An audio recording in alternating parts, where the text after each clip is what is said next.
Salut à tous, je suis ravie de vous retrouver pour une vidéo qui va encore parler argent. Vous aviez fait de bons retours après ma vidéo qui parlait des aides de la CAF que vous alliez recevoir cet été. Je vous la remets un petit i là si vous ne l'aviez pas vu.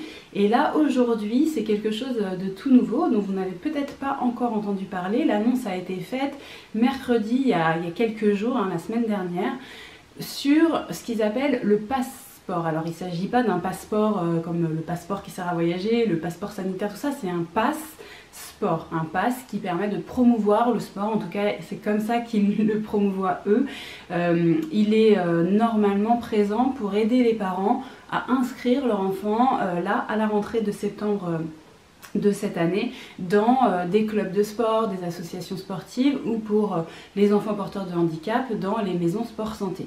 Pour en bénéficier, il faut juste soit être éligible à des aides de la CAF du style l'allocation de rentrée scolaire, donc avoir un enfant entre 6 et 18 ans, soit avoir l'aide d'éducation aux enfants handicapés. Voilà, c'est aussi un autre biais pour les enfants du coup peut-être par exemple qui ne sont pas scolarisés ou juste qui sont porteurs de handicap et qui ont besoin d'aller dans des maisons sport santé qui vont leur proposer des activités physiques adaptées.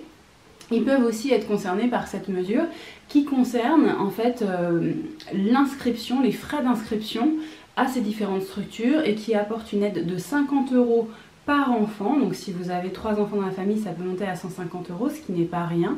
Mais même 50 €, on est plutôt content que ça diminue nos frais d'inscription, surtout que ces derniers temps, les inscriptions à des activités, ça peut questionner les parents. On peut vraiment se demander si c'est utile de le faire ou pas, parce qu'on ne sait pas trop si derrière les structures vont rester ouvertes ou pas. Donc là, pour la rentrée prochaine, ça peut peut-être permettre à certains d'entre vous de mûrir leur réflexion et de se dire ok, on prend le risque, on y va, c'est un moins gros risque financier du fait que le gouvernement nous aide. Pour en bénéficier, donc je vous ai dit qui était éligible, pour en bénéficier c'est pas compliqué, vous n'avez absolument rien à faire. Vous allez avoir, donc eux ils vont recenser les personnes éligibles et ils vont envoyer des courriers sur la deuxième quinzaine du mois d'août. Donc vous allez avoir un courrier qui va arriver chez vous qui vous dira que vous êtes une famille éligible à ce type d'aide. Et quand vous irez faire votre inscription au mois de septembre, alors bien sûr ça complique les choses si les inscriptions étaient à faire en mai ou en juin, je pense qu'ils n'ont pas pensé à ça. Mais sinon une fois qu'on aura le papier, et qu'on ira en septembre dire voilà je veux inscrire mon enfant à telle activité, on présente le papier et l'association nous fait immédiatement, l'association, le club, la maison sport santé, peu importe, nous fait immédiatement une déduction des 50 € sur la facture et eux se feront rémunérer par le gouvernement. Donc voilà, je ne sais pas très bien comment ça marche de leur côté à eux, mais en tout cas nous on n'est pas normalement tenu d'avancer les frais. Alors si toutefois on a fait les inscriptions avant, là du coup il faut se renseigner, je n'ai pas la réponse de savoir est-ce que ça peut être rétroactif ou pas, j'en suis pas sûre, mais par contre ça sera renouvelable l'année suivante pour 2022, on pourra de nouveau bénéficier de cette même aide.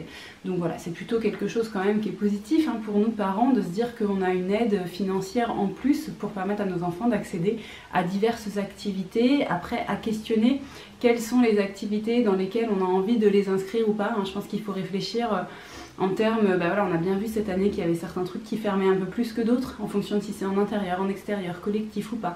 Voilà, on peut peut-être aussi penser à ça pour essayer que nos enfants y aient le plus possible accès.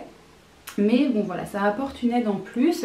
C'est quelque chose qui est soutenu par deux sportifs. Il y a Laure Boulot et Tony Parker qui voilà, soutiennent un petit peu, qui sont parrains de cette petite opération.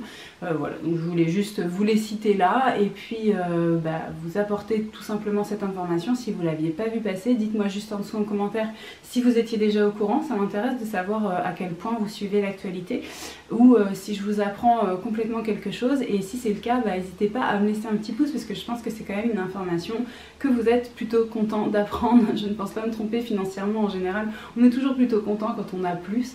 Donc voilà, j'avais très envie de partager ça avec vous aujourd'hui et j'espère que ça vous a plu. Et puis moi je vous retrouve très vite dans une prochaine vidéo.